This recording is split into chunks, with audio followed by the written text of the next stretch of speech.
नमस्कार, जय हिंद, जय भारत।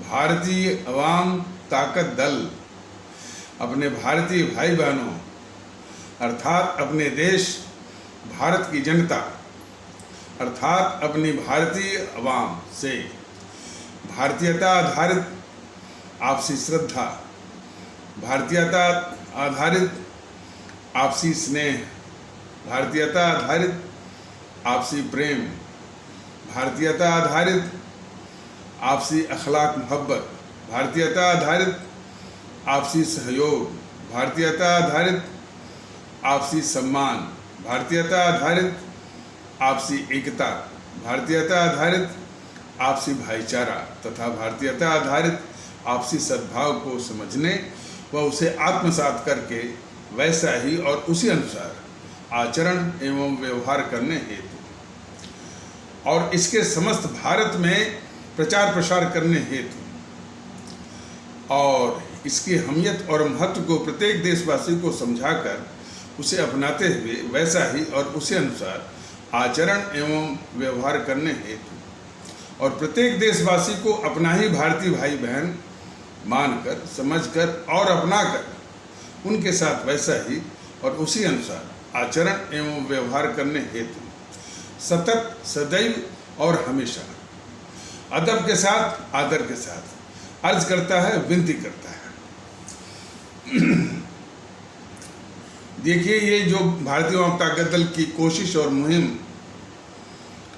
पूरे देश में हम सभी भारतीय भाई बहनों के बीच में भारतीयता आधारित आपसी भाईचारा, भारतीयता आधारित आपसी सद्भाव, भारतीयता आधारित आपसी एकता, आपसी अखलाक मोहब्बत, आपसी भरोसा, आपसी यकीन, आपसी विश्वास और आपसी प्रेम, आपसी श्रद्धा, आपसी सहयोग, सम्मान, सब कुछ और भारतीयता आधारित देशभक्ति, राष्ट्रभक्ति, जनभक्ति, मुल्क परस्ती, अवाम परस्ती, सब कुछ भारतीयता आधारित लाने के लिए, सृजित करने के लिए, स्थापित करने के लिए भारतीय अवाम ताकत दल अभी फ़िलहाल यूट्यूब के वीडियो के पैगाम के माध्यम से ये कोशिश कर रहा है और इसका प्रचार प्रसार भी हो रहा है।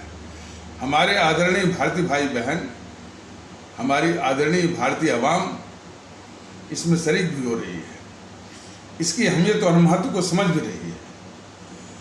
हाँ, लेकिन जिस पैमाने पर अभी होना है अभी वो बाकी है और उसी मुकाम तक इसको ले जाना है कि जब तक इसकी चर्चा हर एक भारतीय भाई बहन की जुबान पर न हो और जिसको ये लोग बोलते हैं कि एक लहर या सुनामी के रूप में न हो, तब तक जो है ये समझिए कि ये मुहिम जो है अभी मुकाम पर नहीं पहुंची है, मंजिल को नहीं पाई है। कोई बात नहीं है, विश्वास है और हमको अपनी आदरणीय भारतीय अवाम पर पूरा यकीन है। सभी भारतीय भाई बहन एक होकर के इस मुहिम को पूरा करेंगे, लेकिन इस बीच में जो विखंडनकारी ताकतें हैं वो इसमें बाधा बन रही हैं और इस भारतीय एकता का कोई उनके पास उचित, न्यायोचित, माकूल जवाब नहीं बन रहा है। वो तरह तरह की टिप्पणियाँ उनके सिपह सालार जो यूट्यूब पर बैठे हैं वो दे रहे हैं, पत्रकार दे रहे हैं और लोग दे रहे हैं कि हम या भारतीय अवाम ताकत दल लोगों को बरगला रहा है। अब जरा आप ही भारतीय भाई बहन जरा बता दीजिए कि हम देश में यदि एकता की बात करते हैं, एकता स्थापित करना चाहते हैं तो मैं बरगला रहा हूँ, लेकिन उनकी परिभाषा के अनुसार हम बरगला रहे हैं। अब जो है शायद उनका विरोध इसलिए हो, शायद क्या पक्की बात है कि जो विखंडन करके जो समाज में विखंडन वो विखंडन जो है, जो उनके हथियार, विखंडन करने के जो हथियार हैं, जातिवाद का हथियार है, जातिवाद का एक घातक हथियार है, और उसी प्रकार संप्रदायवाद या सांप्रदायिकता का एक घातक हथियार है, भाषावाद का एक घातक हथियार है, और प्रांतवाद का घातक हथियार है। इसी प्रकार क्षेत्रवाद, समूहवाद इत्यादि के घातक हथियारों से इस समाज को विघटित करके, विखंडित करके, और हमारे आदरणीय भारतीय भाई बहनों को इन्हीं यानी जातिवाद और संप्रदायवाद, भाषावाद, प्रांतवाद में उनको मानसिक गुलाम बना करके उनसे वोट छीन करके वोट सत्ता हथियाने की इनकी जो साजिश चल रही है, इनकी जो दुकानें चल रही हैं, और उनके बंद होने का खतरा इनको दिख रहा है। इसी कारण ये विरोध कर रहे हैं, और कोई माकूल और उचित और न्यायोचित कोई जवाब नहीं बन रहा है। जैसे और किस तरह का तर्क देते हैं, उसका कुछ नमूना जरा देखिए। तर्क के पहले ये जो मुख्य धारा की पार्टियां हैं, जो कि GNPC, गांधी नेहरू परिवार चंडाल चौकड़ी काकस, जिसको कि हमारे भारतीय भाई बहन, हमारे आदरणीय भारतीय भाई बहन भूल से या भ्रम से या गलती से अभी भी उसको कांग्रेस कहते चले आ रहे हैं, और इसके बाद भारतीय जनता पार्टी इत्यादि जो है, ये दोनों ये धमकियों से बात करते हैं, बंद कर दो। हमने कहा था ना कि बंद कर दो। अभी सवाल है कि जरा वो देखिए, ये बातें जो कही जा रही हैं, ये पार्टियां अपने, खास करके भारतीय जनता पार्टी बीजेपी, अपने छुटभइयों को, पता नहीं वो छुटभइये किस मानसिक स्तर के हैं, वो किस माने व्यवसाय में लगे हैं, पता नहीं, लेकिन वो जो उनका लहजा है और जो उनकी भाषा है, वो जैसे गुंडा मवाली दादा बोलते हैं, माफिया के लोग बोलते हैं, वो भाषा कि हमने कहा था ना कि बंद कर दो, हम 2 दिन का टाइम देते हैं, बंद कर दो, हम शाम तक का टाइम देते हैं, बंद कर दो। ये वो पार्टियां हैं जो कि अपने को राष्ट्रवादी कहती हैं, और छुटभइयों को इस तरह से सिखा पढ़ा के भेजती हैं। ये इनका चरित्र है, ये इनका वास्तविक चरित्र है। स्टिकर भरे लगा है राष्ट्रवाद का, सांस्कृतिक राष्ट्रवाद का, देशभक्ति का, सब वो बेकार है। इनका वास्तविक चरित्र है कि वो धमकी देने का। और दूसरा, ये यानी जो GNPC या कांग्रेस है और ये बीजेपी है, यह एक दूसरे को कहते हैं कि तमाम रुपया दिया है। जैसे कांग्रेस वाले कहते हैं बीजेपी के लिए कि बीजेपी वालों ने भारतीय जनता दल के या मुझे बहुत सारा हजारों करोड़ रुपया दिया है, और उसी प्रकार बीजेपी के लोग कहते हैं कि ये कांग्रेस वालों ने भारतीय जनता दल को या मुझे हजारों करोड़ रुपया देके खड़ा किया है। देखिए ऐसा है, अब इसमें सच्चाई वगैरह तो जो है वो तो अपने स्थान पे है, लेकिन जो इनकी मानसिकता है कि हर चीज़ को पैसे में ही आंकते हैं, हर चीज़ को पैसे में खरीदना बेचना जिनका संस्कार है, वो इसी रूप में देखते ही हैं। उनको न राष्ट्रीयता से मतलब है, न उनको आवाम से मतलब है, न उनको भारतीयता से मतलब है, न भारतीय एकता से मतलब है। सिर्फ उसको पैसे के दृष्टिकोण से उसको देखना। तो ये इनके फितरत और चरित्र की इनकी वास्तविकता है। और देखिए, ये जितनी बातें बताई जा रही हैं, ये बीजेपी वाले अपने छोट भाइयों को सिखा पढ़ा करके वो फेसबुक वगैरह सोशल मीडिया पर लिखते पढ़ते रहते हैं। ये उसके अनुसार कहा जा रहा है। तो हो सकता है कि जब भी वो कन्फ्रंट हो, सामने उनका मुकाबला हो, तो बड़े आसानी से जो इनकी फितरत रही है हमेशा वो इनकार भी कर सकते हैं। भाई ये मेरा तो आदमी है ही नहीं, पता नहीं किसका हो सकता है कि आप ही का हो। तो इस तरह से कह भी सकते हैं। हमारा इसमें कहने का बस तात्पर्य इतना भर है कि इनकी फितरत को जानना हमारे आदरणीय भारतीय भाई बहनों को, हमारी आदरणीय भारतीय अवाम को वो जानना बहुत जरूरी है। ये भले अपने राष्ट्रवाद का, सांस्कृतिक राष्ट्रवाद का, देशभक्ति का कोई भी स्टिकर चिपकाएं, लेकिन इनके चरित्र की वास्तविकता यही है। और वही जो सिखाए पढ़ाए छुट भैये हैं भारतीय जनता पार्टी के, वो ये कहते हैं कि एकता एकता एकता की ये रट लगाए हैं। एकता आ जाएगी तो सनातन खत्म हो जाएगा। बताइए, ये हमारे जो हिंदू सनातन बहुत पुराना पंथ है हमारे इस मुल्क का, हमारे इस देश का, और जिसका आदर्श रहा है वसुधैव कुटुंबकम। पूरा विश्व ही एक परिवार है और उसमें एकता की बात करता है।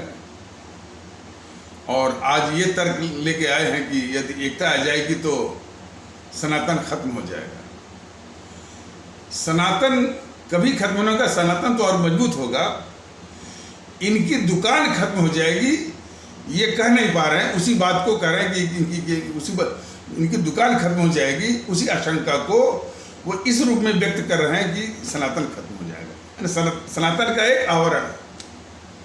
जैसे बीजेपी का जो राष्ट्रवाद का क्या है कि देश के अंदर जितने भी दुश्मन हैं, भारत के जो दुश्मन हैं, उनको पाल के रखना, उनकी रक्षा करना, उनके आगे घुटने टेकना, उनके यानी भारत के खिलाफ गद्दारियों के पापों को भी ढकना, और उनके जो लूट का जो कालाधन का माल है उसकी भी रक्षा करना। ये बीजेपी और मोदी महोदय जो हमारे माननीय प्रधानमंत्री हैं, उनके राष्ट्रवाद का लबे-लुबाब यानी व्यवहारिक जो स्वरूप है यही है। तो उसी प्रकार ये सनातन जो कहते हैं, ये सनातन के न तो इतने आदर्शमयी जो है हमारा जो सनातन पंथ है, न तो उसके प्रतिनिधि हैं, न तो उसके हितैषी हैं, या सच्चे अर्थों में इनका सनातन से कहीं दूर तक का कुछ भी लेना देना नहीं है। अपनी दुकान बचाने के लिए इस तरह का तर्क प्रस्तुत करते हैं कि यदि एकता आ जाएगी तो सनातन खत्म हो जाएगा। तो इनको ठीक से, खासकर हमारे हिंदू सनातन आस्था वाले भारतीय भाई बहन ऐसे तत्वों को ठीक से पहचानें और उनसे सावधान रहें, इसकी आवश्यकता है। कभी वो कहते हैं कि यदि एकता आ जाएगी तो पंचर पुत्र मेरे बगल में बैठ जाएंगे। यह तो कई बार बताया गया है कि हमारे देश के संविधान ने सभी देशवासियों को बराबरी के आधार पर भारतीय नागरिक की इज्जत बख्शी, बराबरी के आधार पर सब लोग बराबर। ये कौन होते हैं? उनको भारतीय नागरिक की जो इज्जत से वंचित करने वाले, इनकी क्या औकात है? बीजेपी के सिखाए पढ़ाए छुट भाइयों की तो भारतीय जनता पार्टी उनसे स्पष्ट करना चाहता है और अपने सभी आदरणीय भारतीय भाई बहनों को भी स्पष्ट रूप से बताना चाहता है कि सभी को, हमारे जो 140 करोड़ जो हमारे भारतीय भाई बहन हैं, भारत के संविधान ने सबको बराबरी के आधार पर भारतीय नागरिक की इज्जत दी है।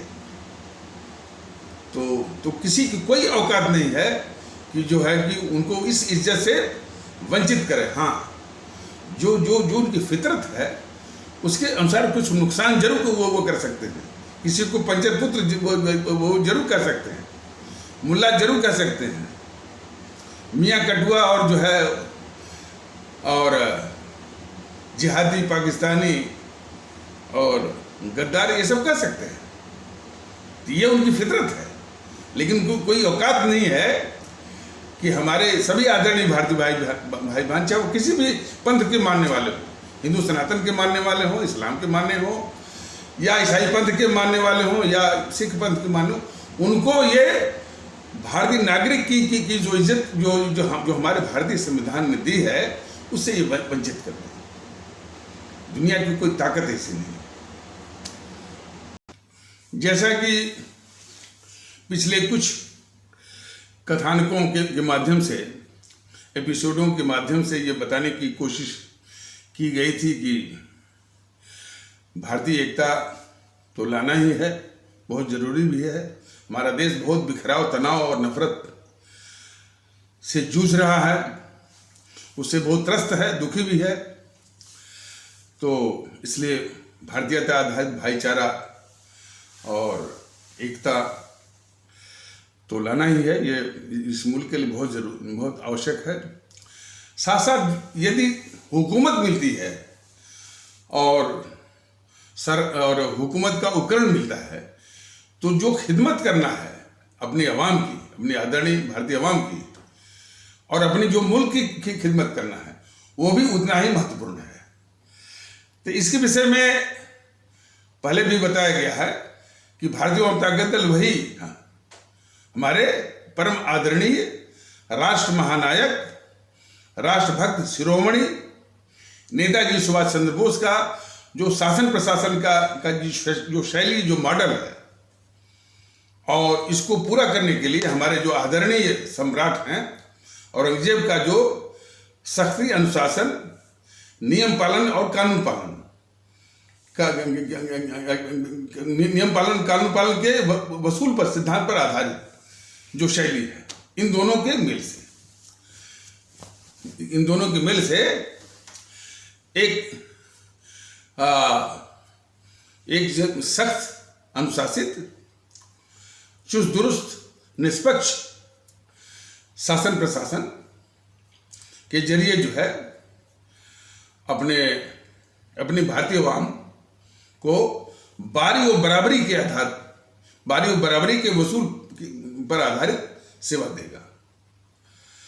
और इस विषय में यह भी स्पष्ट किया गया था कि यदि अपनी मजलूम और अपनी गरीब और आम भारतीय भाई बहनों को जो है एक निष्पक्ष और एक दक्ष और उनको भारतीय नागरिक का इज्जत बख्शते हुए सेवा देनी है, तो प्रणाली को, शासन को, प्रशासन को सख्त और अनुशासित और निष्पक्ष होना ही पड़ेगा। और ऐसी व्यवस्था में जो भी योजना उन हमारे गरीब भारतीय भाई बहनों के लिए, आम भारतीय भाई बहनों के लिए होगी, वो उनके यहाँ तक 100% पहुँचेगी। इसकी शिकायत नहीं आएगी कि जैसा कि वो राजीव गांधी ने बोला था कि हम जब दिल्ली से 100 रुपया भेजते हैं किसी टारगेटेड सेक्शन ऑफ पॉपुलेशन के लिए, तो वहाँ तक पहुँचते सिर्फ 10 रुपया ही उनको मिल पाता है। बीच में 90 रुपया जो है ये सिस्टम खा जाता है। तो इसलिए खाता है कि वो एक जो है अराजक, एनार्किक और अनुशासनहीन और पक्षपाती और भ्रष्ट वो प्रणाली है। तो उसके स्थान पर यदि प्रणाली जो है या शासन प्रशासन जो है सख्त हो, अनुशासित हो और निष्पक्ष हो, दक्ष हो और भ्रष्टाचार से बिल्कुल मुक्त हो, तो यदि 100 रुपया उस हमारे लक्षित माने संवर्ग को जिसके लिए वो योजना है उसके यहाँ तक 100 रुपया भेजा जाएगा, तो 100 रुपया उसके यहाँ 100% पहुँचेगा। और दूसरा लाभ यह है कि वही बताया गया कि यदि अपने मजलूम गरीब आम भारतीय भाई बहनों को यानी उनको निष्पक्षता के साथ और उनको भारतीय नागरिक का की इज्जत बख्शते हुए सेवा देनी है, तो यानी शासन प्रशासन को सख्त और अनुशासित होना ही पड़ेगा। और इसमें उनको बहुत आराम रहता है। तकलीफ किसको होती है?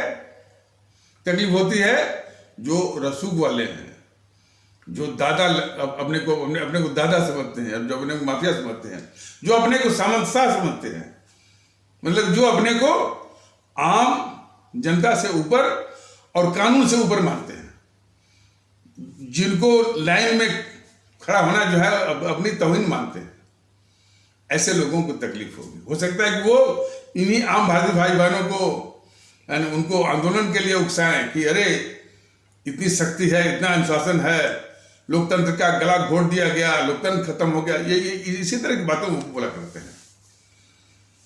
और ठीक इसके विपरीत कोई ये व्यवस्था जो अराजक हो और अनुशासनहीन हो और भ्रष्ट हो, तो उसमें चुने हुए कुछ लोगों को ही लाभ मिल पाता है। चुने हुए जो तिकड़मी हैं, जो मैनिपुलेटर्स हैं, और जो सामंतशाही लोग हैं, जो रसूख वाले हैं, माफिया दादा इत्यादि को कोई उसका लाभ मिल पाता है। बाकी हमारी माने आम आवाम, गरीब आवाम, मजलूम आवाम बंदर की तरह जो है भटकते हुए उस व्यवस्था का शिकार होती है। तो ये कड़वी हकीकत जो है हमारे सभी भारतीय भाई बहन, हमारे सभी आदरणीय भारतीय आवाम अच्छी तरह से जान लें। इसलिए भारतीय जनता के दल बिल्कुल इसमें विश्वास करता है कि हमारे उन्हीं जो परम आदरणीय राष्ट्र महानायक, राष्ट्रभक्त शिरोमणि नेताजी सुभाष चंद्र बोस और हमारे आदरणीय सम्राट औरंगजेब के जो शासन प्रशासन की जो शैली है, उन्हीं की प्रेरणा के अनुसार एक सख्त, अनुशासित, चुस्त दुरुस्त, निष्पक्ष और भ्रष्टाचार मुक्त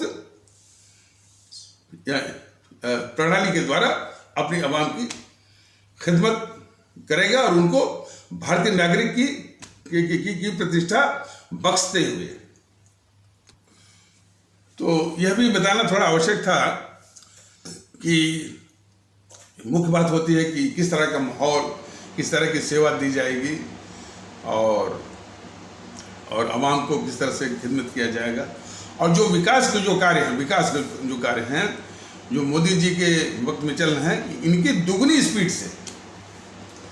स्पीड से विकास के कार्य होंगे। माने जितने भी मान लीजिए एक्सप्रेसवे बन रहे हैं, एक्सप्रेसवे का जो जाल बिछ रहा है, हाईवेज का जो जाल बिछ रहा है, और हाईवेज का जो वाइडनिंग या चौड़ीकरण और उसका आधुनिकीकरण या उसका आधुनिकीकरण, मॉडर्नाइजेशन, ये सब, और हमारे जो जितने बंदरगाह हैं, जो मैंने 2 प्रोग्राम है ना, एक भारतमाला, एक सागरमाला। तो सागरमाला में जितने हमारे बंदरगाह हैं उनसे कनेक्टिविटी और उनकी टनेज हैंडलिंग कैपेसिटी को बढ़ा करके ये सब जो है विश्व व्यापार में काफ़ी सहायक होता है।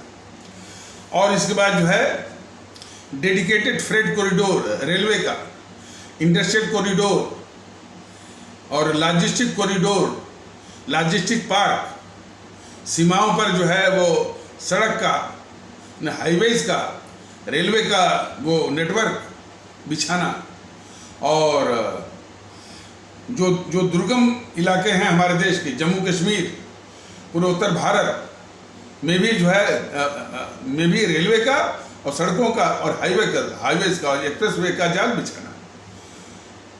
तो ये बहुत बड़ा काम है। इसे मैंने जो है किसी भी देश की प्रगति के लिए जो है ये मैंने परिवहन, ट्रांसपोर्टेशन या कम्युनिकेशन का होना बहुत ज़रूरी है। और जो एयरपोर्ट्स, जो इंटरनेशनल एयरपोर्ट्स बन रहे हैं उनका भी, और जो हमारे रेलवे स्टेशनों का आधुनिकीकरण, मॉडर्नाइजेशन, इंटरनेशनल एयरपोर्ट्स, ये सभी को जो है दुगनी गति से मैं क्यों कह रहा हूँ कि जिस वक्त हमारे भारतीय भाई बहनों के बीच में भारतीयता आधारित एकता आ जाएगी, नफरत बिल्कुल मिट जाएगा, इनकी जो रचनात्मक ऊर्जा है, कंस्ट्रक्टिव जो एनर्जी है, इसी में तो लगेगी। जो हमारी रचनात्मक ऊर्जा जो है इसी नफरत, आपसी तनाव, आपसी भेदभाव की भेंट चढ़ जाती है, वो हमारे देश के निर्माण के लिए जो है वो वही रचनात्मक ऊर्जा जो है उसके काम में आएगी और इस्तेमाल होगी तो दुगनी स्पीड से। और इस प्रगति के लाभ जो है हमारे प्रत्येक भारतीय भाई बहन को मिलेगा। और इस संबंध में जो ये रेवड़ी बांटी जाती है कि मुफ्त बिजली, मुफ्त पानी, इसकी वजह से मैंने पहले भी बताया है कि हमारे देश में जो है आर्थिक दृष्टिकोण से कई स्तरों के लोग हैं। एक ऐसा स्तर है जो कि बिल्कुल गरीब है, बिल्कुल विपन्न है, उसकी कोई क्षमता नहीं, जो कि अंत्योदय में आता है। इसके बाद आता है वो गरीबी रेखा के नीचे, जिसको बोलते हैं बिलो पॉवर्टी लाइन या बीपीएल। और एक ऐसा है कि वो आता तो है मध्यम वर्गीय में, लेकिन बीपीएल के करीब ही रहता है। वो भी लगभग उसकी आर्थिक स्थिति बड़ी खराब रहती है। तो सेवा जो है सबको एक ही तरह की मिलेगी। शिक्षा के क्षेत्र में, स्वास्थ्य के क्षेत्र में, और भी जो परिवहन है या बिजली का माने बिल है और पानी का भी है, सब में वही सुविधा मिलेगी जो है वो आर्थिक स्थिति के अनुसार। तो उदाहरण के लिए मान लीजिए वो विपन्न है और अंत्योदय की श्रेणी में आता है तो उसको कोई चार्ज नहीं देना पड़ेगा। वो यदि बीपीएल का है, बिलो पॉवर्टी लाइन या गरीबी रेखा के नीचे वाला है, तो उसको 10 से लेकर 15% जो है 15%। और मान लीजिए कि वो है तो मध्यम वर्गीय, लेकिन वो गरीबी रेखा के नीचे वालों के आस-पास है उसकी आर्थिक स्थिति, तो उसको 30 से लेकर 40% पूरे प्रभार का देना पड़ेगा और बाकी को पूरा। तो इससे माने सब पर भार जो है उसकी आर्थिक स्थिति के अनुसार पड़ेगा। तो ये मुफ्त बिजली, मुफ्त पानी देने के बजाय वो आर्थिक स्थिति के अनुसार जो है वो सहायता करनी पड़ेगी। इससे सबसे बड़ा लाभ ये होगा कि जो सबसे मजलूम भी होगा, गरीब भी होगा, वो भी समझेगा कि भाई यह देश और देश की व्यवस्था उसके लिए भी है। देश के प्रति लगाव उसको भी आएगा क्योंकि व्यवस्था मेरे लिए भी है। मैं गरीब हुआ तो क्या हुआ, लेकिन व्यवस्था तो है मेरे लिए। तो जो शासन प्रशासन व्यवस्था गरीबों को ये एहसास दिलाए कि भाई व्यवस्था देश उनके लिए भी है, वो जो है इस कसौटी पर खरी उतरती है। लेकिन एक बात और, जिनको ये सहायता मिले, चाहे वो अंत्योदय या विपन्न कैटेगरी के हों या बिलो पॉवर्टी लाइन के हों या जो मध्यम वर्गीय हैं जो कि बीपीएल के आसपास हों, जिनको इस तरह की रियायत कंसेशन मिलता है, वो परिश्रम करके इसके बाहर आए हैं।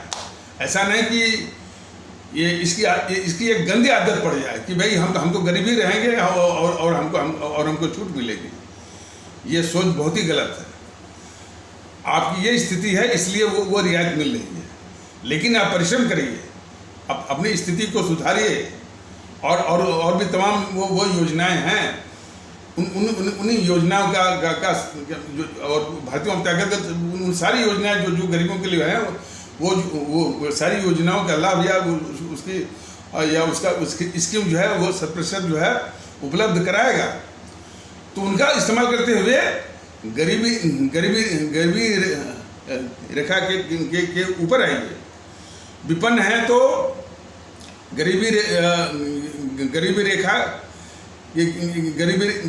रेखा के नीचे वाली श्रेणी में आइए, और कुछ दिन बाद जो है अब वो जो विपन्न से गरीबी रेखा के नीचे वाली श्रेणी में आ गए हैं, वो भी जो है गरीबी रेखा के ऊपर हैं, यानी परिश्रम करके, यानी छूट मिलने के बाद भी, रियायत मिलने के बाद भी परिश्रम करने की जो है हमेशा जो है एक ललक होनी चाहिए।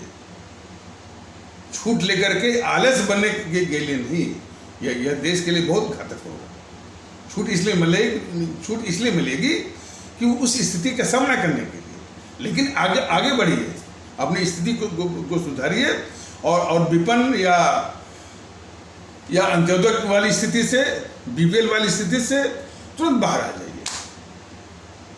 तब ये देश जो है एक सुखी और जो स्माइलिंग फेसेस वाला और जो है हैप्पीनेस इंडेक्स में काफ़ी वो ये प्रगति कर पाएगा।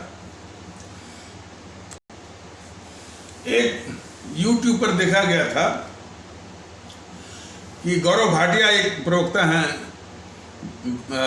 भारतीय जनता पार्टी के, और वो GNPC गांधी नेहरू परिवार चांडाल चौकड़ी कांग्रेस की प्रवक्ता सुप्रिया श्रीनेत्र के सामने कह रहे थे कि वो कह रहे थे वे कि चीन को लाल आंख दिखानी चाहिए। कौन बोले थी? सुप्रिया श्रीनेत्र, वो कांग्रेस वाली।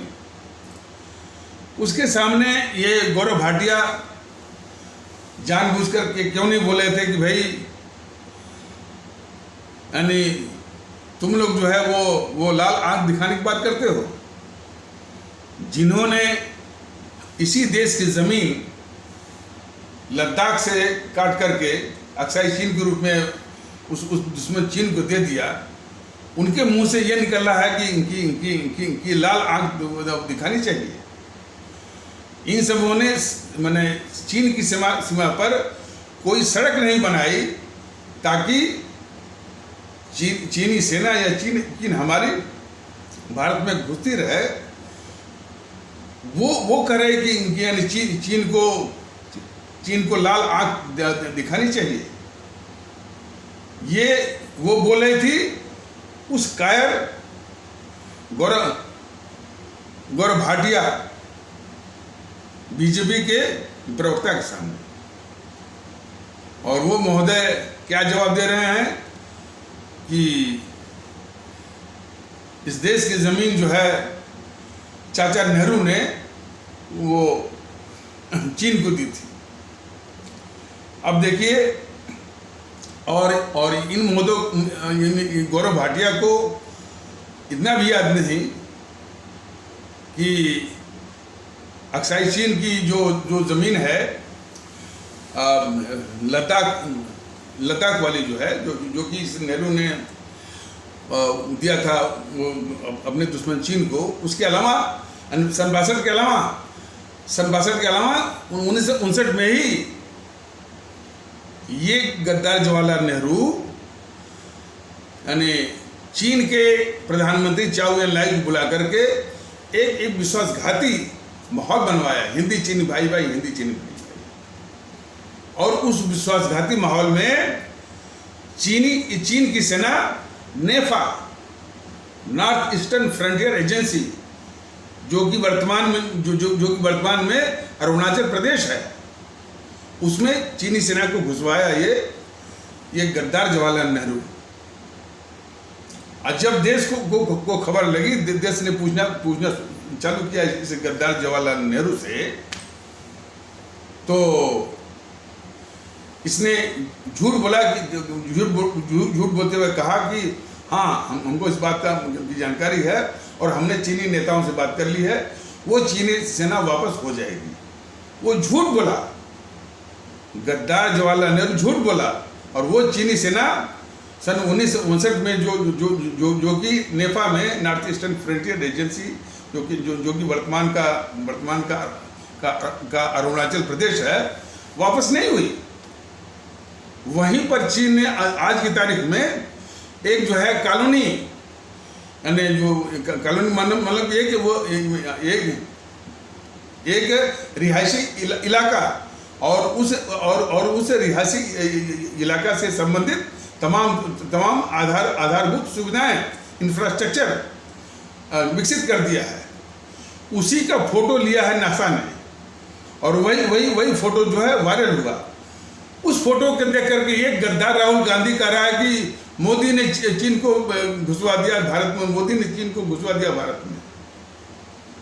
बीजेपी का या मोदी महोदय का तनिक भी नैतिक बल नहीं हुआ कि अरे भाई हमने नहीं, ये तो तुम्हारे बाप के नाना की इस देश इस मुल्क के खिलाफ गद्दारी का जीता जागता नमूना है, हमने नहीं घुसवाया। लेकिन ये इतना नैतिक साहस नहीं हुआ बीजेपी वालों का और मोदी महोदय का।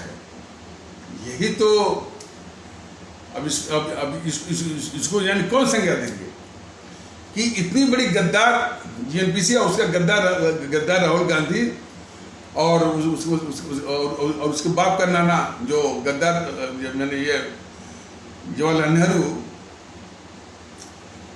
के जो ये पाप को ढकते हैं बीजेपी वाले मोदी महोदय, इसको हमारे आदरणीय भारतीय भाई बहन क्या संज्ञा देंगे? मैं तो समझता हूं कि भाई अपराध को उत्साह देने वाला अपराधी होता है, तो गद्दारों को उत्साह देने वाला भी गद्दार होगा निश्चित रूप से। तो वो गौरव भाटिया महोदय जो है कह रहे हैं कि वो चाचा नेहरू ने लद्दाख का हिस्सा अक्साई चीन के रूप में चीन को दे दिया। गौरव भाटिया की अकल पर तरस आने की बात नहीं है। गौरव भाटिया महोदय प्रधानमंत्री के रूप में जो अपने देश की जमीन दुश्मन को जो देता है वह देश का गद्दार होता है। तो वो नेहरू जो है वो गद्दार था। आपको गद्दार कहने में आपकी घिघी क्यों बंद हो जाती है, यह जो है देश जानना चाहता है। ये सामान्य बात है कि अपने ही देश की जमीन दुश्मन को दिया जाए, तो वो चाहे प्रधानमंत्री हो चाहे कोई भी हो, वो देश का गद्दार होता है। गौरव भाटिया महोदय, आप उसको गद्दार क्यों नहीं कहते हैं, जानते हुए यही बात जो है हमारे सभी आदरणीय भारतीय भाई बहन जो है वो जानना चाहते हैं। आप नहीं, पूरी बीजेपी मोदी महोदय गद्दार तक नहीं कहते हैं। क्यों?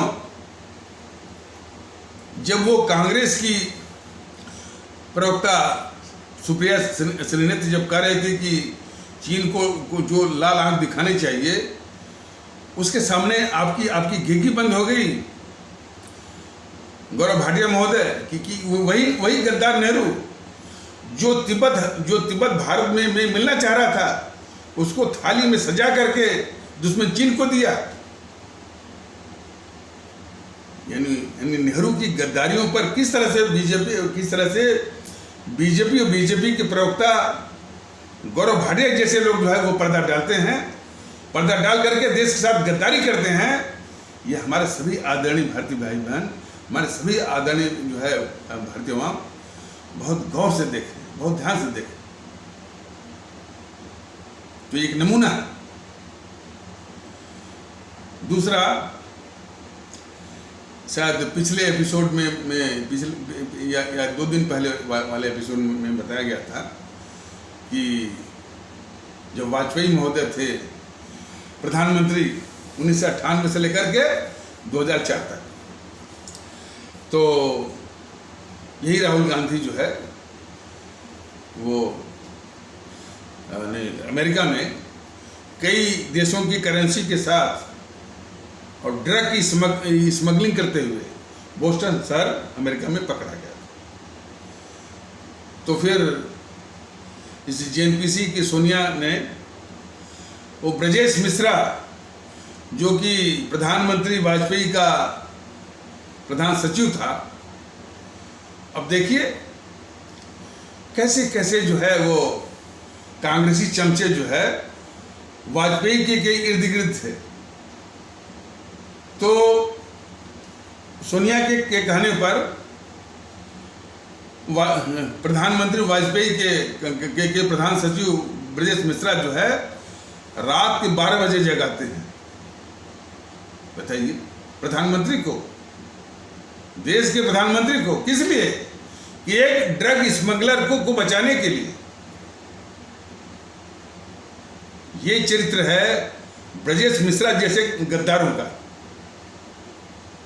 तो इसी तरह से तमाम ब्यूरोक्रेसी में भी जो है यानी वो जेएनपीसी परस्त, कांग्रेस परस्त तत्व पड़े हुए हैं और वो सब जो है इसी प्रकार जो है वो वाजपेयी के इर्द गिर्द वो थे उस समय।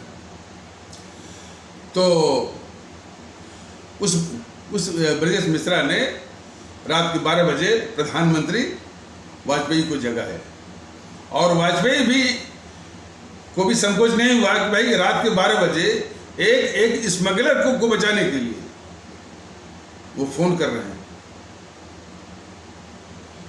हमारे देश के लोग, हमारे गरीब भारतीय भाई बहन, जब यही केजरीवाल उनके खिलाफ गद्दारी करके कोरोना के वध में, जिस समय की सरकार के रूप में इस गद्दार केजरीवाल की ड्यूटी बनती थी कि जिनकी रोजी रोटी छूट गई थी लॉकडाउन के कारण, उनको भोजन की व्यवस्था करे, उनके जीवन की रक्षा करे, उस समय ये गद्दार केजरीवाल जो है उन हमारे जो मजदूर भारतीय भाई बहन हैं उत्तर प्रदेश के, बिहार के इत्यादि को दिल्ली से बाहर निकलवाया और वो हमारे भारतीय भाई बहन उस कोरोना के अवधि में अपने सर पर जो है अपने सामानों का बोरे का गट्ठर ले करके, और इसने किसकी साजिश के द्वारा, राघव चड्ढा था ना, इसका कोई शायद एमएलए था, अब तो शायद एमपी हो गया है,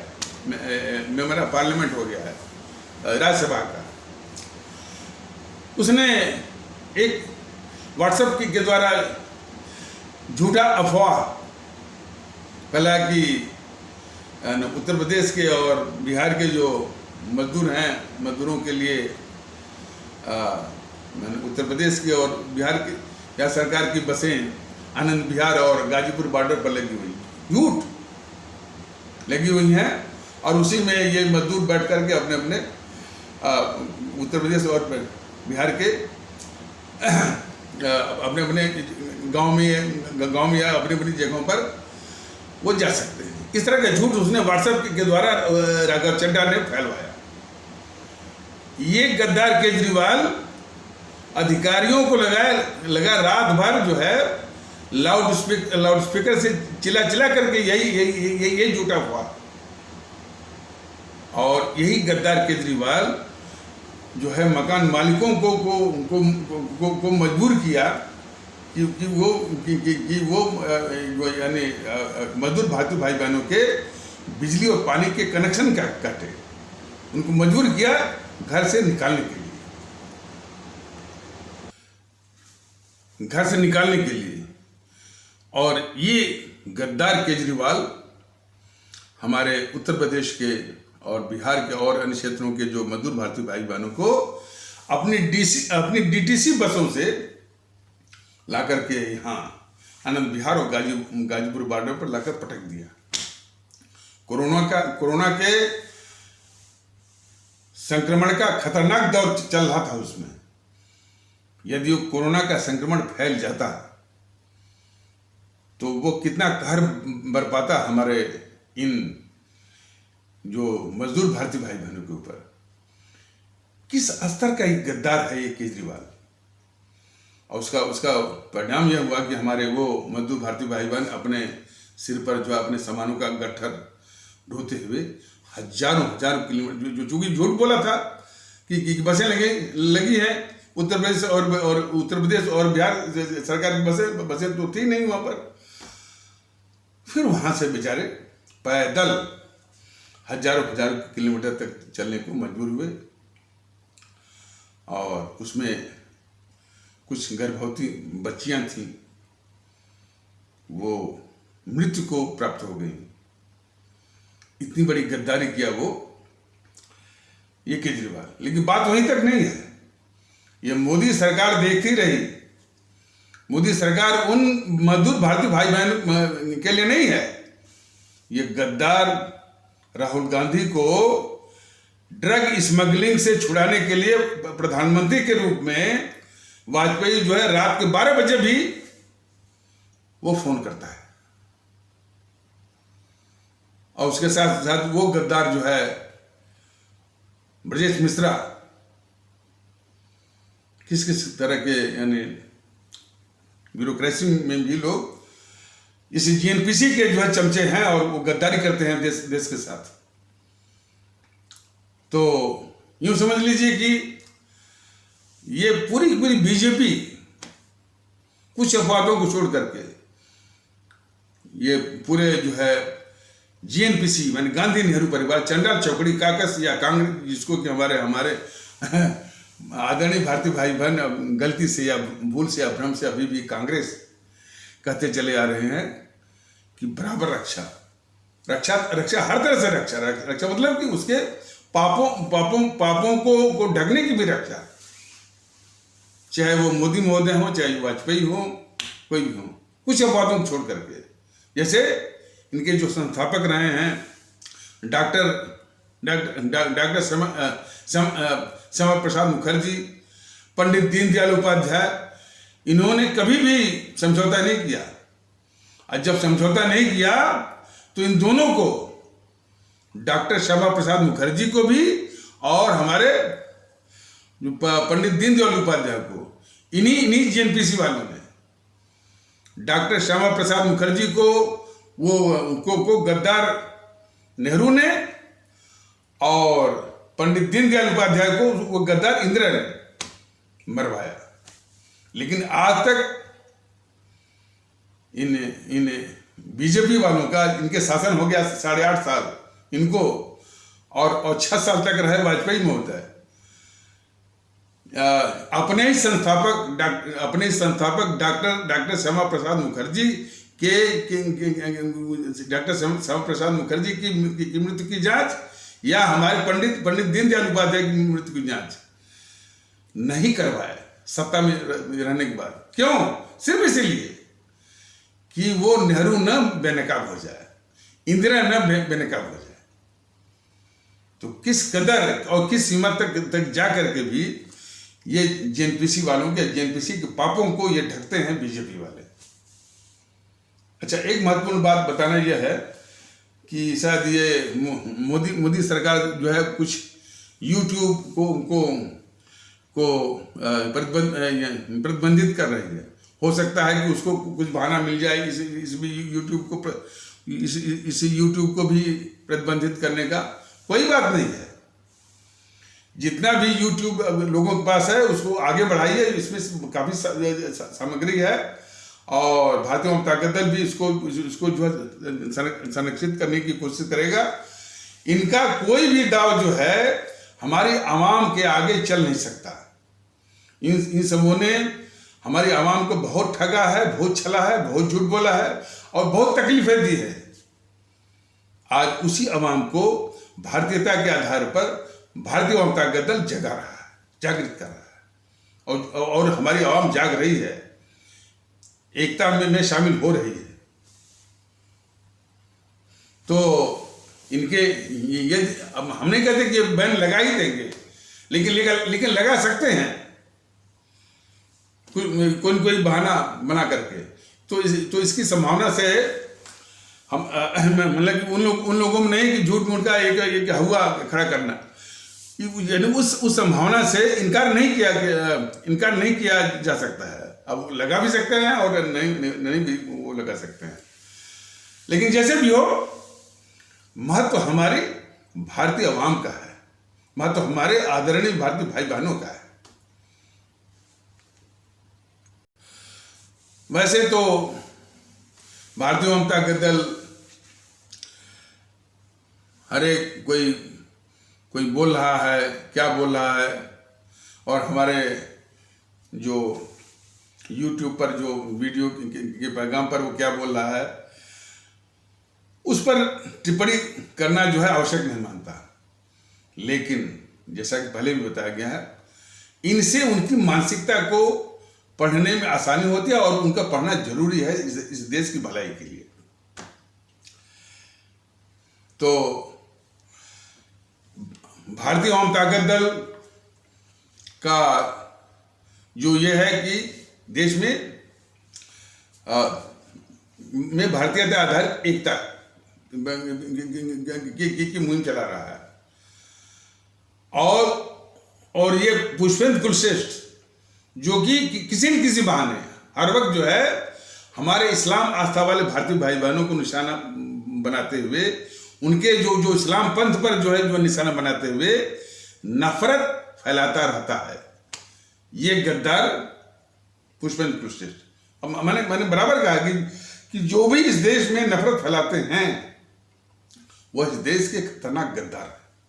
तो चाहे वो पुष्पेंद्र कुलश्रेष्ठ हों, चाहे वो असदुद्दीन ओवैसी हों, चाहे वो अकबरुद्दीन ओवैसी हों, चाहे यति नरसिम्हानंद सरस्वती हों, चाहे वो तौकीर रजा हों, चाहे वो शफीकुर रहमान वर्क हों,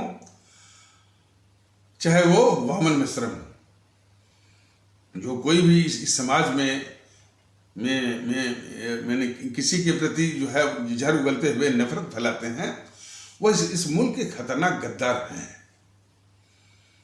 तो ये जो है, और इनको कोई माकूल जवाब नहीं बनता है, कोई उचित न्यायोचित जवाब नहीं बनता है। इसी तरह का उलूल जुलूल कुतर्क वाली बातें करते हैं। तो उन्हीं कुतर्कों में एक कुतर्क इसका था पुष्पेंद्र कुलश्रेष्ठ का कि YouTube वाले सर जो है वो नेहरू गांधी को बहुत गद्दार कहते हैं, मौलाना आजाद पर नहीं बोलते हैं। अब उसका मतलब यह था कि मौलाना आजाद चूंकि मुस्लिम है इसलिए उन पर भी बोलना चाहिए। एक तो उसके दिमागी खुराफात या फितरत को हमारे भारतीय भाई बहन देखें कि मुसलमान होने के नाते यानी उनको गद्दार माना जाए, ये मानसिकता पुष्पेंद्र कुलश्रेष्ठ जैसे लोगों की हो सकती है। और क्यों है, यह भी हमारे आदरणीय भारतीय भाई बहन जाते होंगे। इसीलिए तो मैंने बीजेपी और उसके जो और भी जो उसके फ्रिंज ऑर्गेनाइजेशन तंजीमें, उनमें जो कट्टरवादी तत्व हैं, वो क्या करते हैं कि जब तक चाहे मान लीजिए ये अखिलेश यादव हैं, तो मौलवी अखिलेश यादव, मौलाना वो मुलायम सिंह, ममता बानो और जो राजीव गांधी, पप्पू खान ने, जब तक उसमें इस्लाम आस्था वाले भारतीय भाई बहनों की उसमें कोई टाइटल नहीं लग जाते कि वो मुसलमान के रूप में देखा जाए, तभी जाकर के ये कट्टरवादी तत्व हैं बीजेपी और बीजेपी के जो और भी जो छुटभैया किस्म के संगठन हैं, जैसे बजरंग दल है और कौन है, हिंदू युवा वाहिनी इत्यादि में जो कट्टरवादी तत्व, वैसे हिंदू युवा वाहिनी तो कट्टरवादियों का ही है, बजरंग दल भी उसी प्रकार है, और कट्टरवादी तत्व जो है बीजेपी में भी है। तो वही इस तरह की मानसिकता के हैं कि जब तक इन चाहे वो राहुल गांधी हो, चाहे अखिलेश यादव हों, चाहे मुलायम सिंह यादव हों, चाहे ममता बनर्जी हों, जिनके विषय में भारतीय जनता पार्टी दल बराबर बता रहा है कि भाई इस मुल्क के लिए बहुत खतरनाक है, तो ये कहते हैं कि ये इनके अनुसार कि ये खतरनाक नहीं भाई, खतरनाक वो तब होंगे जबकि वो मुसलमान के रूप में देखे जाएंगे। ममता बनर्जी खतरनाक नहीं है, और खतरनाक वो तब देखी जाएगी जबकि वो ममता बानू के रूप में देखी जाएगी। इतनी गिरी हुई मानसिकता के ये बीजेपी के लोग हैं, और उतनी गिरी हुई मानसिकता के ये जो है पुष्पेंद्र कुलशेष्ठ जैसे लोग हैं, और वो कह रहे हैं कि हमारा ये कहने को मिला कि देश जो है मौलाना आजाद ने नहीं बांटा था, गद्दार मोहनदास करमचंद गांधी ने बांटा था, गद्दार जवाहरलाल नेहरू ने बांटा था, और उस देश विभाजन के कारण हमारे 25 से 30 लाख वो पाकिस्तान में भी जो हलाक हुए हैं वो भी अपने ही भारतीय भाई बहन हैं। तो 25 से 30 लाख भारतीय भाई बहनों ने भारतीय भाई बहनों को जान गंवानी पड़ी, माने उनकी इन सबों ने जान ली, और 3 करोड़ से ऊपर लोगों के घर उजड़े। तो पुष्पेंद्र कुलशेष्ठ जैसे लोग खुद बताएं कि गद्दार किसको बोला जाएगा। मोहनदास करमचंद गांधी और मोहनदास करमचंद गांधी और जवाहरलाल नेहरू को कि खामखा जो है वो मौलाना आजाद को प्रधानमंत्री के रूप में ये नेहरू जो है हमारे देश की जमीन दुश्मन चीन को दे रहा है, लद्दाख का हिस्सा। तो गद्दार जवाहरलाल नेहरू को बोला जाएगा कि मौलाना आजाद या किसी और को? ये पुष्पेंद्र कुलशेष्ठ बताए। तमाम इस तरह से बात है। भारतीय जनता पार्टी दल ने तो बहुत पहले ये कहा हुआ है कि मौलाना आजाद हुए, सरदार पटेल हुए, अंबेडकर साहब हुए, डॉक्टर राजेंद्र प्रसाद हुए, जेबी कृपलानी हुए, या लोहिया हुए, या जयप्रकाश नारायण हुए, जितने भी लोग हैं, इन लोगों की गलती बस यही थी कि इस गद्दार मोहनदास करमचंद गांधी और गद्दार जवाहरलाल नेहरू के तांडव के आगे झुके क्यों, विद्रोह क्यों नहीं किया। जिस प्रकार डट के सामने खड़े हो गए हमारे परम आदरणीय राष्ट्र महानायक, राष्ट्रभक्त शिरोमणि नेताजी सुभाष चंद्र बोस, उसके सामने खड़े हो गए और परास्त करके दिखा दिया। कांग्रेस अध्यक्ष के चुनाव में जो है वो इसे गद्दार मोहनदास करमचंद गांधी की साजिश को ध्वस्त करते हुए इसको जो है इसे गद्दार मोहनदास करमचंद गांधी को दूसरित कर दिया। उसके द्वारा खड़ा किए गए जो उम्मीदवार था, सीता बेरे मैया, पट्टा बेरे मैया, कांग्रेस अध्यक्ष का उम्मीदवार इन समूह के द्वारा जो खड़ा किया गया था, उसको हराया, डट के खड़े हो गए। तो खैर उनका इंतजाम जो है उनको कैसे इन समूह ने अपने रास्ते से हटाया। तो ये जो हमारे मतलब डॉक्टर राजेंद्र प्रसाद, मौलाना आजाद, सरदार पटेल, अंबेडकर साहब, जेबी कृपलानी, जयप्रकाश नारायण, लोहिया, इनकी गलती बस यही थी कि ये लोग मौन क्यों रहे और अपनी गलतियों का प्रायश्चित जो है अपनी किताबों में लिख के चले गए। उससे भाई नहीं होता ना। जैसे महाभारत में कितने बड़े महारथी और कितने बड़े पुरुषार्थी, कितने कितने बड़े चरित्रवान थे हमारे ये भीष्म पितामह। लेकिन पता नहीं यानी कौन सी मजबूरी थी कि जो है वो दुर्योधन के साथ रहे। और खास करके जब जो महारानी द्रौपदी का जो अपमान हुआ भरी सभा में, तब भी वो सर झुका करके वो देखते रहे। तो जितने भी चाहे भीष्म चाहे वो भीष्म पितामह जी हों, चाहे वो कृपाचार्य जी हों, चाहे द्रोणाचार्य जी हो, तो कोई भी हो, वो अपने स्थान पर व्यक्तिगत रूप से ठीक होते हुए भी वो दुर्योधन के साथ थे। तो दुर्योधन के साथ जरूर थे तो इतना तो अपराध बनता है। लेकिन दुर्योधन जैसा पापी कहा जाएगा इनको द्रोणाचार्य को, कृपाचार्य को, भीष्म पितामह को, ऐसा तो नहीं ना है। तो मौलाना आजाद हुए, चाहे सरदार पटेल हुए, चाहे जयप्रकाश नारायण हुए, लोहिया हुए, जे.बी. कृपलानी हुए, अंबेडकर साहब हुए, डॉक्टर राजेंद्र प्रसाद हुए, इनकी बस गलती यही है कि इन दोनों गद्दारों के तांडव के आगे, जो कि देश बांट रहे थे, इसके आगे वो मौन क्यों रहे, नतमस्तक क्यों हो गए।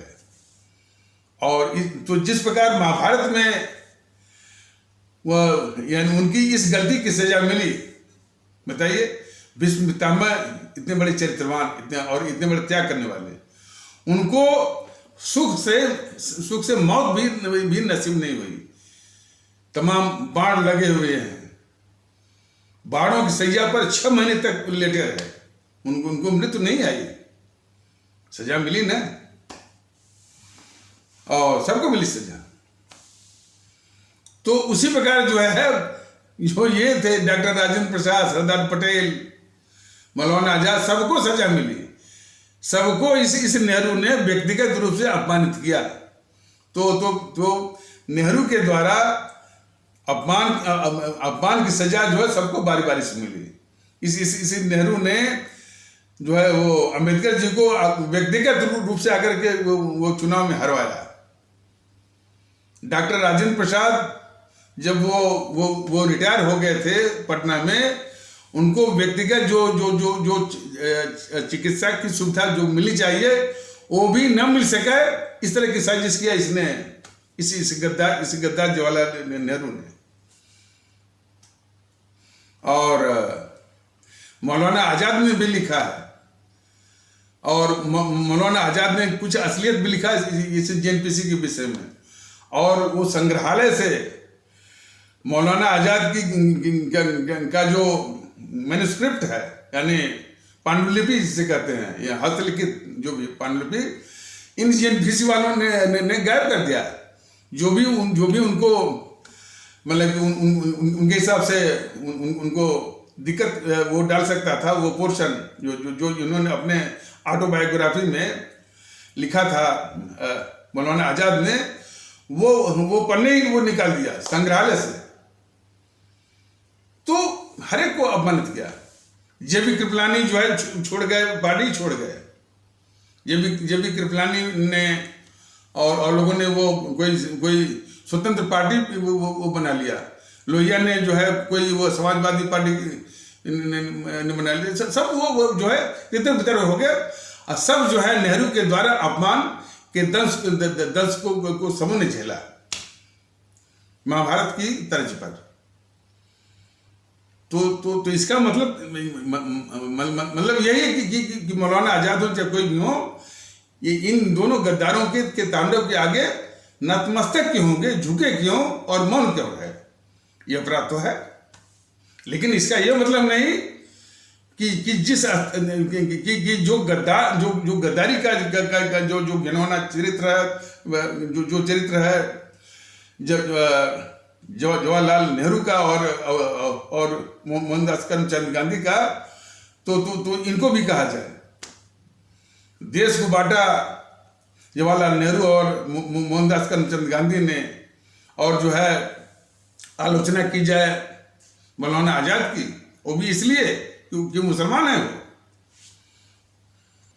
पुष्पेंद्र कुलश्रेष्ठ जैसे लोग ही बताए ना। मान लीजिए मौलाना आजाद साहब ही प्रधानमंत्री होते देश के, तो क्या लद्दाख की जमीन जो है वो दुश्मन चीन को देते? जो तिब्बत मिलना चाह रहा था भारत में, तो क्या उस चीन को थाली में सजा करके दुश्मन चीन को देते? इन बातों को देखो भैया। पुष्पेंद्र कुलश्रेष्ठ क्यों बिला वजह इन गद्दारों को बचाने के लिए तर्क लेके चले आ रहे हो कि मौलाना आजाद की जो है आलोचना की जाए, और आपकी मानसिकता के अनुसार कि आलोचना सिर्फ आधार पर की जाए कि चूंकि वो मुसलमान है। यही मानसिकता तो देश को जो है, देश के लिए अभिशाप बन रही है। और इस संबंध में मैंने कहना अचूक नहीं होगा। अब सुप्रीम कोर्ट भी बिल्कुल चिंतित हो गई है। वो उसने साफ कहा कि जो चैनल वाले हैं ये जो है मैंने न्यूज़ के बहाने देश में नफरत फैला रहे हैं। ये तो मैं जमाने से कह रहा हूं। ये चैनल वाले जो है हर वक्त सिर तन से जुदा, लब जिहाद, कभी हिजाब, कभी ये, हमेशा हिंदू मुस्लिम का नफरत का ये फैला रहे हैं। लेकिन किसी को नहीं भूलना चाहिए कि ये सब के सब मोदी जी के संरक्षण में ये सारी बातें चल रही हैं। अब चाहे उनकी कायरता बस चल रही है, चाहे उनकी अराजकता बस चल रही है, चाहे उनकी निकामापनी बस चल रही है, लेकिन उनके संरक्षण चल रही है। यही तो भारतीय जनता दल का रहा कि मोदी महोदय के संरक्षण में जितनी भी देश विरोधी ताकतें हैं और जितनी भी देश विरोधी गतिविधियां हैं, सब चल रही हैं। और कैसा राष्ट्रवादी ये, कैसा राष्ट्रवादी, सवाल इस बात का है। एक छोटी सी न्यूज मिली थी कि कोई वकील थे, कह रहे थे कि हमने वो शायद इलाहाबाद हाई कोर्ट के वकील थे, कोई केस लेके आए थे सुप्रीम कोर्ट में, और यही कपिल सिब्बल उसके खिलाफ खड़ा हो गया, तो उसको डेट मिल गई और वो जज महोदय ने बोला कि 2 महीने बाद आइए, बस डेट मिल गई। तो वो जो वकील थे इलाहाबाद हाई कोर्ट के, कह रहे थे कि मेरा 2.5-3 लाख रुपया खर्च हो गया। ये तो होता ही है। जो सब ये डेट लेते हैं, क्या कहते हैं, इनके जूनियर जाकर के बोल देते हैं कि किसी कोर्ट में कि हमारे सीनियर महोदय उस कोर्ट में है, तो डेट दे दीजिए। हम जो है आदरणीय श्री उदय उमेश ललित जी, माननीय मुख्य न्यायाधीश, माननीय प्रधान न्यायाधीश भारत गणराज्य को बहुत बहुत धन्यवाद देते हैं कि ये डेट लेना, मतलब जो बीमारी है तारीख पर तारीख, ये बोला था ना वो सनी देओल किसी फिल्म में कि लोगों को इंसाफ की जगह तारीख पर तारीख मिलती है। इस बीमारी से मुक्त करने का अभियान जो है, कम से कम सर्वोच्च न्यायालय से हमारे आदरणीय श्री उदय उमेश ललित जी, माननीय प्रधान न्यायाधीश भारत गणराज्य ने शुरू कर दिया है।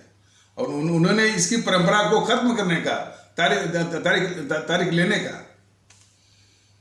और खास करके लाइव स्ट्रीमिंग, एक जीवंत ये प्रसारण, court number 1, court number 2, court number 3, देश देखेगा कि कपिल सिब्बल क्या कहता है, अभिषेक मनु सिंह भी क्या कहता है। थोड़ा सा डरेगा जनता के आगे। तो इस संबंध में हमारे जितने भी वकील भारतीय भाई बहन हैं, चाहे वो हाई कोर्ट को हों, चाहे सुप्रीम कोर्ट को हों, चाहे कहीं के भी हों, इस विषय में कम से कम स्वागत करें कि हमारे जो है आदरणीय श्री उदय उमेश ललित जी, माननीय प्रधान न्यायाधीश भारत गणराज ने उनकी इस चिंता को दूर करने के लिए पहल कर दी है। अब जो है डेट पर डेट, तारीख पर तारीख नहीं मिलेगी। वो बराबर कहते हैं कि भाई जूनियर हो चाहे सीनियर हो, बहस करिए, डेट नहीं मिलेगी। तो इसके लिए भारतीय जनता दल तहे दिल से उमेश जी को तहे दिल से जो है आदरणीय श्री उदय उमेश ललित जी को धन्यवाद देता है। और सारे वकीलों को भी चाहिए, जितने भी वकील हैं, चाहे वो डिस्ट्रिक्ट कोर्ट के हों, चाहे हाई कोर्ट्स के हों, चाहे सुप्रीम कोर्ट को, उन सभी को जो है मिलकर के एक स्वर से धन्यवाद देना चाहिए हमारे आदरणीय श्री उदय उमेश ललित जी, माननीय प्रधान न्यायाधीश भारत गणराज जी को। और श्री उदय उमेश ललित जी से मालूम होता है कि भले उनका कार्यकाल थोड़ा अल्पकालिक हो, 74 दिनों का जो है, लेकिन वो उनके जज्बे से लगता है कि वो कुछ कर गुजरना चाहते हैं। और यह आने वाली न्यायपालिका के लोगों के लिए जो है एक बहुत बड़ा माइलस्टोन होगा और बहुत बड़ी सीख होगी, और ये बहुत बड़ा पाथ ब्रेकिंग एक मिसाल होगी। तो बहुत बहुत धन्यवाद है श्री आदरणीय श्री उदय उमेश ललित जी, माननीय प्रधान न्यायाधीश भारत गणराज जी। तो अब जो है हाँ, तो सर्वोच्च न्यायालय ने, माननीय सर्वोच्च न्यायालय ने इस पर बहुत चिंता व्यक्त की है कि ये चैनल वाले जो है नफरत फैला रहे हैं न्यूज देने के नाम पर। और उनका ये विश्वास रहता है कि हम जब जितना ही हिंदू मुस्लिम करेंगे, नफरत फैलाएंगे, तो उनकी टीआरपी बढ़ेगी। भारतीय जनता दल ये निवेदन करता है मोदी महोदय से कि ऐसे चैनलों को बंद करिए ना, क्या जरूरत है जो दिन रात हिंदू मुस्लिम किए रहते हैं। कुछ प्रोग्राम जो है जो जी न्यूज के आते हैं, कुछ प्रोग्राम जो है वो रिपब्लिक भारत के आते हैं, कुछ प्रोग्राम जो है वो इंडिया टीवी के आते हैं, कुछ प्रोग्राम जो है वो आज तक के आते हैं, और इसके भी आते हैं एनडीटीवी के, और दूरदर्शन तो खैर इसमें बहुत आगे है।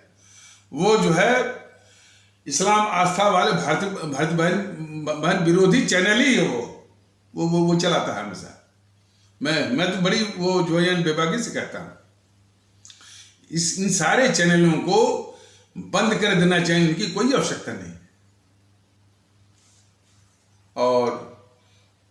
और हमारे माननीय सर्वोच्च न्यायालय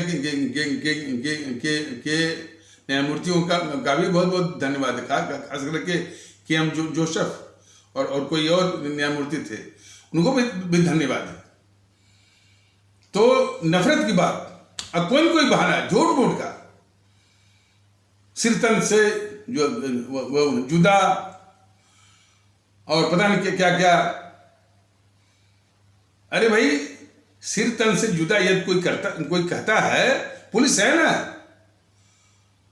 भारतीय जनता दल तो ये कहता है कि भाई वो इनकाउंटर उसका वो कर दीजिए, बात खत्म। उसको लेकर के जो है तमाम वो बहस करवाना, नफरत फैलाना, किस स्तर तक ये गिर गया है मीडिया जो है।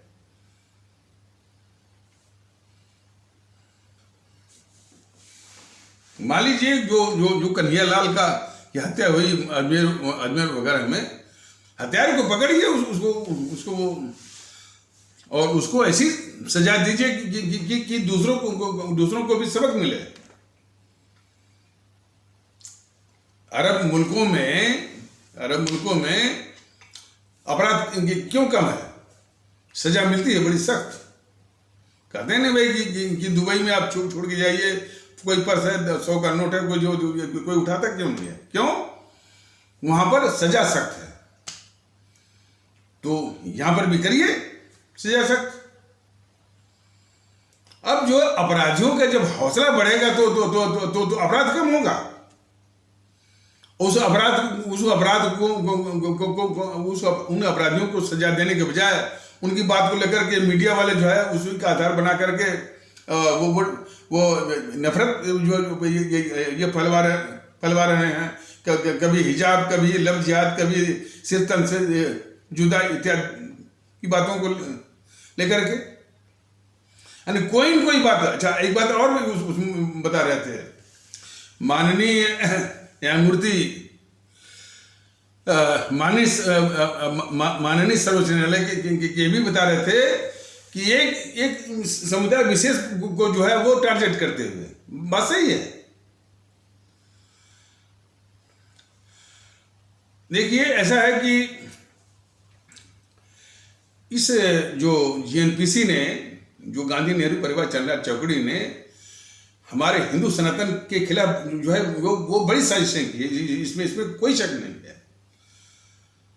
इस जीएनपीसी ने हमारे हिंदू सनातन, देखिए ऐसा है कि वो देश के दुश्मन तो थी, देश के खिलाफ गद्दार तो थी, लेकिन हमारे हिंदू सनातन के खिलाफ भी इसने बड़ी साजिशें की है। बहुत अवसरवादी भी सब है।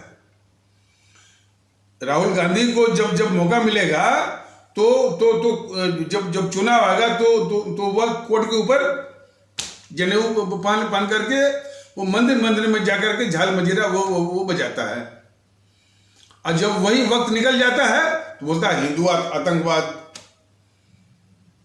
तो ये बहुत खतरनाक किस्म के अवसरवादी हैं, और हमेशा जो है मैंने हिंदू सनातन को परेशान किया, इसमें कोई शक नहीं है। तो परेशान किया है जीएनपीसी ने, तो जीएनपीसी को हमारे कम से कम हिंदू सनातन के लोग वोट करते कि नहीं करते हैं?